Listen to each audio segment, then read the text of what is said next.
In 2007, one company made more than 4 out of every 10 mobile phones sold on the entire planet. Its name was Nokia. For more than a decade, it had been the undisputed king of the mobile world, so dominant that its little startup melody, the Nokia tune, became one of the most played pieces of music on Earth, ringing out billions of times a day in every country you could name. The Nokia 1100 became the best-selling phone of all time, with more than 250 million units sold. At its peak, the company was worth around $150 billion and employed over 100,000 people. And then, in the space of barely 6 years, almost all of it was gone. The phone business that had conquered the world was sold off for scraps, written down to nothing, and quietly erased. This is the story of how the biggest phone maker in history saw the future coming, held it in its own hands, and still managed to lose everything. Take a seat. This meeting has one item on the agenda: how Nokia, the company whose name was once literally the sound a phone made when it rang, was sold for scrap in barely a decade. This is not a story about a company that failed to see the future. That is the comfortable lie we tell about fallen giants. No, Nokia saw the future with perfect clarity. It built touchscreen prototypes years before the iPhone. It understood that software, not hardware, was about to become everything. The tragedy of Nokia is not blindness.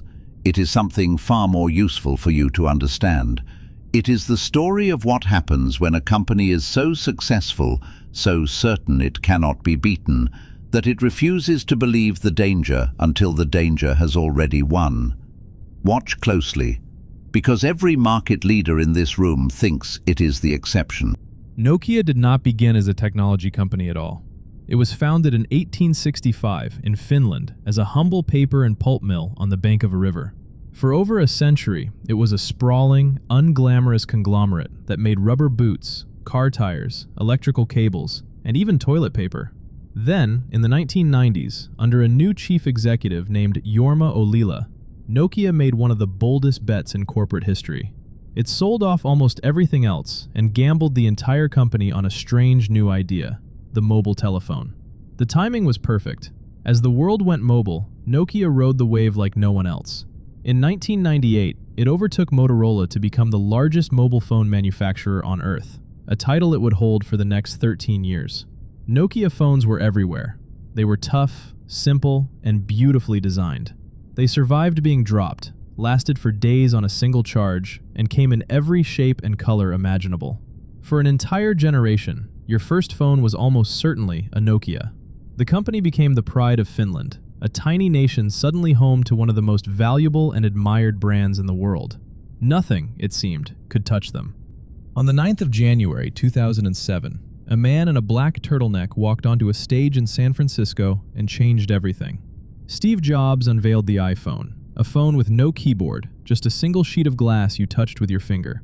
At first, Nokia was not afraid. The iPhone was expensive, its battery was weak, and it sold in tiny numbers compared to Nokia's hundreds of millions. Executives in Finland reportedly dismissed it. They had seen flashy rivals come and go before. But here's the cruel part: Nokia did not lack the technology. Years earlier, its own engineers had built touchscreen smartphones and even an early version of an app store, and the company had quietly shelved them.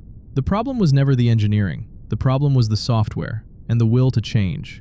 Nokia's phones ran on an aging operating system called Symbian, built for a world of buttons, not touch. As Apple, and then Google's Android, built smooth, modern software that developers loved, Nokia kept patching its old system, terrified of abandoning the platform that had made it rich. Inside the company, warnings were raised and ignored. The organization had become slow, political, and arrogant, divided into warring fiefdoms that could not agree on a direction. The market was shifting beneath their feet, and the giant simply would not move. Pause here, because this is the moment the whole story turns.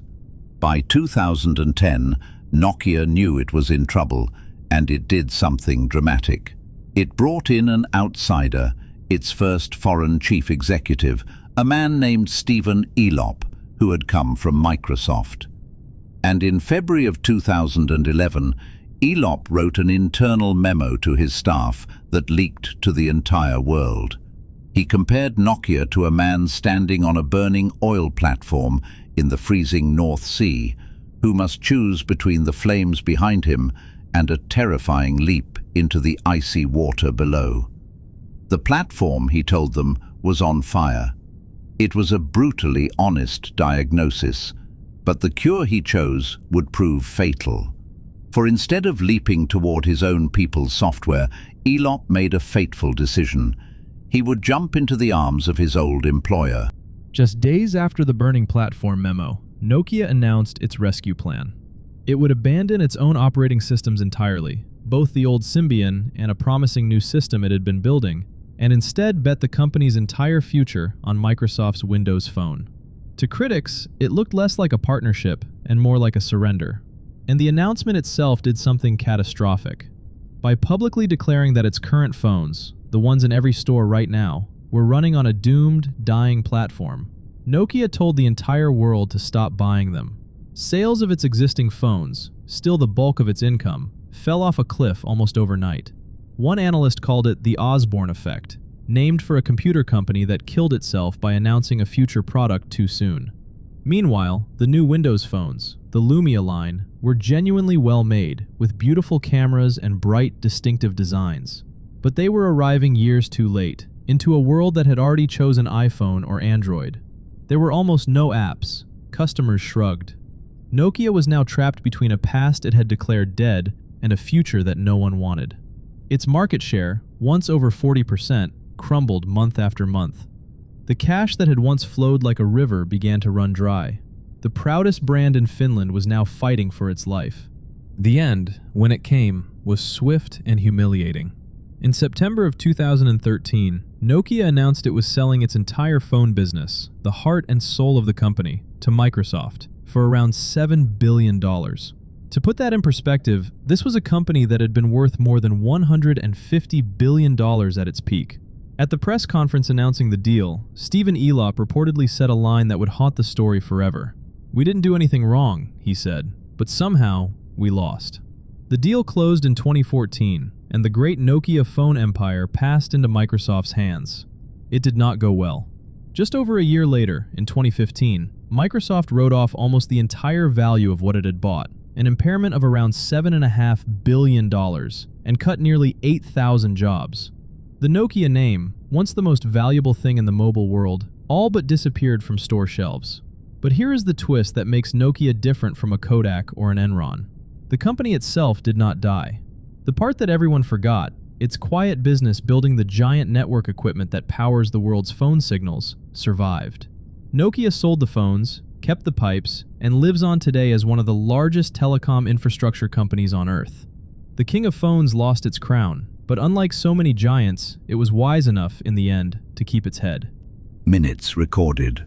Before we adjourn, one question for the room, and do leave your answer in the comments. Nokia did not lose because it could not see the future. It lost because it could see it, held the tools to win it, and could not bring itself to abandon the very thing that had made it great. Its operating system, its keyboards, its certainty, all the comforts of being number one became the chains that dragged it down. The most dangerous moment for any empire is not when it is weak. It is when it is strongest and most convinced it cannot fall. So tell me, when you are winning, when everything is working, do you have the courage to burn your own platform before someone else burns it for you? Or would you, like Nokia, keep patching the past until the future arrives without you? Think on it. Next meeting, the toy giant that owned childhood itself, with a store in every town, and how it was brought down not by Amazon, but by $5 billion of debt. Toys R Us. Subscribe. Attendance is taken.